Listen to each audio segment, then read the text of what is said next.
So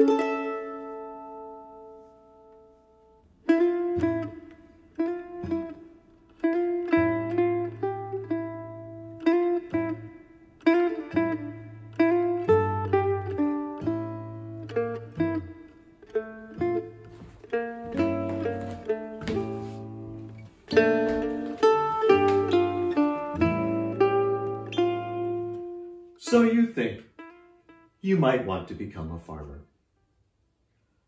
A lovely, good thought, my sweet little charmer. Oh, the places you'll go, the things that you'll know, the plants you'll grow. Yes, you won't make so very much dough, but you'll reap and you'll sow, cultivate and mow, with rake and with hoe. Your face all aglow.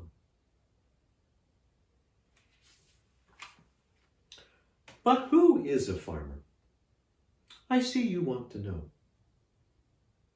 Listen, little charmer, and I will show all the farmers that be, and some ones we don't see, and all this wonderful possibility. Some farm left-handed, some farm with their right, some farm with a handstand while flying a kite. Farmers can be women. Farmers can be men. Farmers can be all genders. At least up to 11. The way we organize agriculture shapes our sense of farming identities. And that sense of identities shapes the way we organize agriculture. It's a recursive relationship.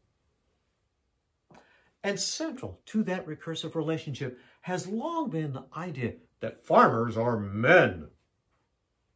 You hear, for example, the common way people use male pronouns for farmers, or talk about farmers as guys, as in, a lot of guys these days are doing precision farming, or a lot of guys these days are switching to organic. Whatever. It's just part of the narrative waters of farm talk. But actually, a lot of women farm too, both in the sense of doing a huge amount of the vital work to run a farm, even while a man on that farm is considered the farmer, and also increasingly in the sense of being recognized as farmers in their own right.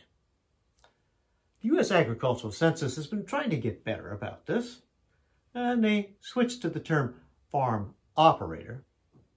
And now, as of the 2017 Agricultural Census, they've changed yet again to the term farm producer, and also made a significant change in the definition.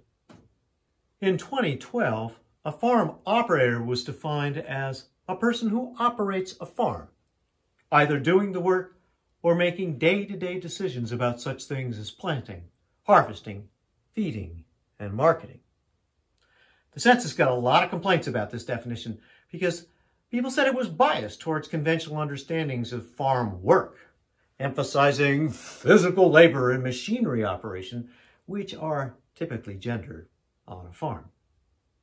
So in 2017, they came up with the new census term, farm producer, which the census defined as a person who is involved in making decisions for the farm operation, and thus dropping the phrase about doing the work. There was another significant change too. In the 2012 census, a farm could have 3 operators, one of whom was designated the principal operator. In 2017, with the switch to the term farm producer, they allowed up to 4 producers, with the person making the most decisions designated the principal producer. As a result, the recognition of women's huge role on most farms has gone way up. The census now counts 1.2 million women farm producers, 36% of the total, up from 970,000, or 30% of the total farm operators in 2012. These are usually somewhat smaller farms, and more typically vegetable and livestock farms, more rarely grain farms. There's still a lot of gender-based social organization going on, but at least we're more able to recognize it now. However, the Ag Census still has a purely binary understanding of sex and gender.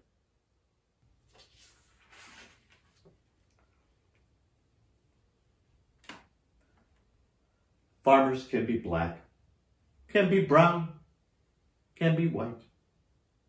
Farmers can be polka dot. Now that's a fun sight. We often think of farming in rural America as white spaces, especially here in the upper Midwest, perhaps. And rural America is indeed disproportionately white.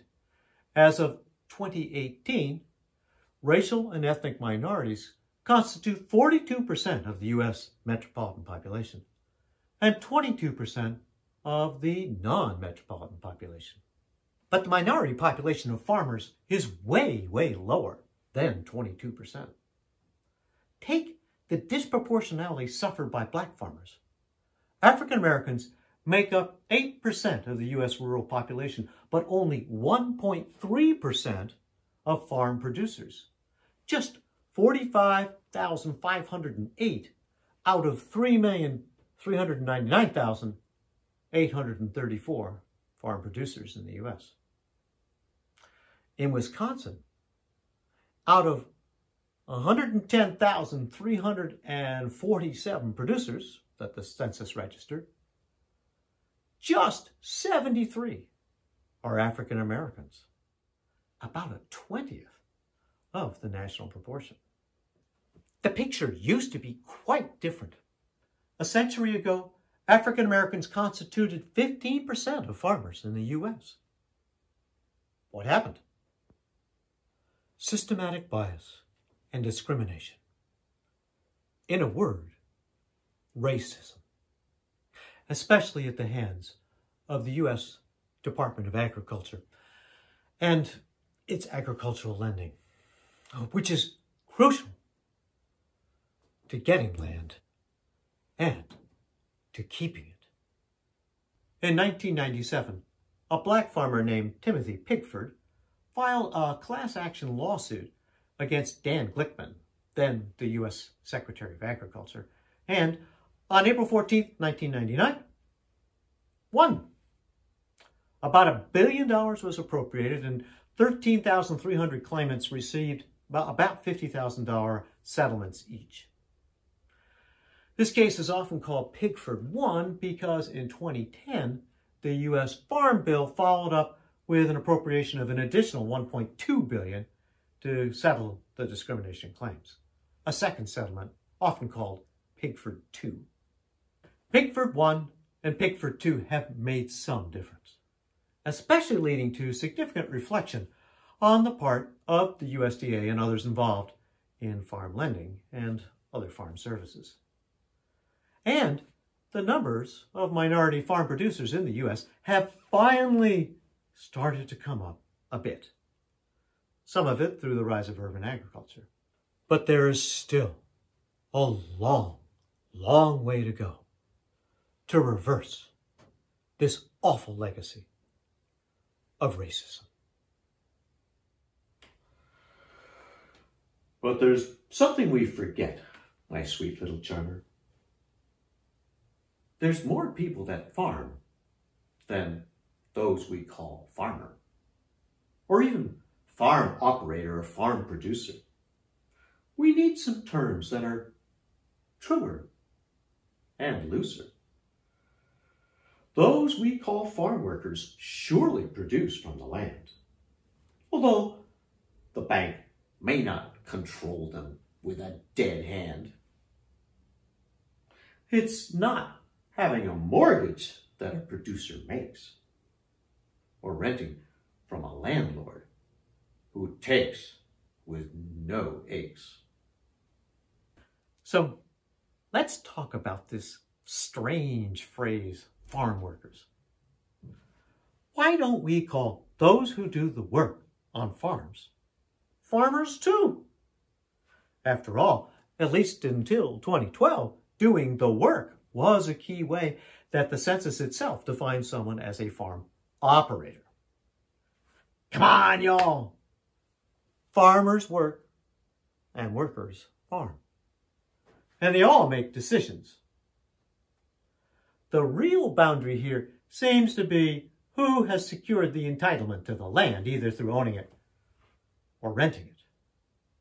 Is that really what should define one as a farmer and not a farm worker?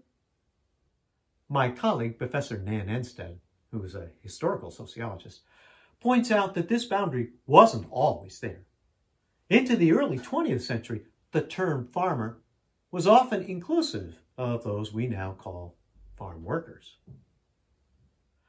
But now, the term farm worker has become a highly racialized phrase. And it also highlights the folks from other countries who gain an entitlement to do farm work here through the H-2A program for temporary agricultural workers.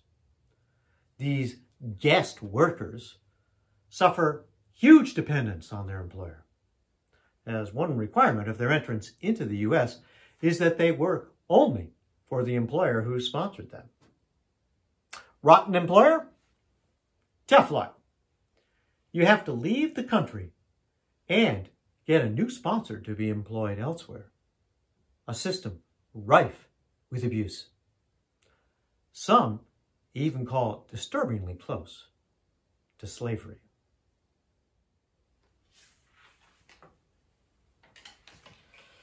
Nevertheless, my sweet little charmer, I hope you still want to become a farmer. You can farm with a tractor actor, big iron land attacker. You can make farming chemical. Although I must say, I'm skeptical. Instead, farm botanic, not manic mechanic, ever in panic as it all gets so gigantic. Farm with good grass and farm with rich soil. Farm with a smile and lessen the toil. Farm with a tree. Farm with a bee. Farm humming the tune of agroecology. Or farm without farming, as the rest of us all do. We are what you eat. We farm by what you chew.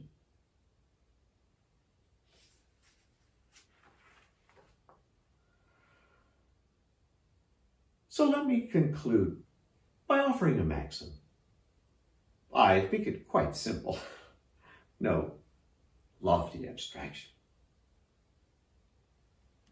Food is good. So be good with food. Or if you prefer, I think it not rude. Food is good. So be good with food.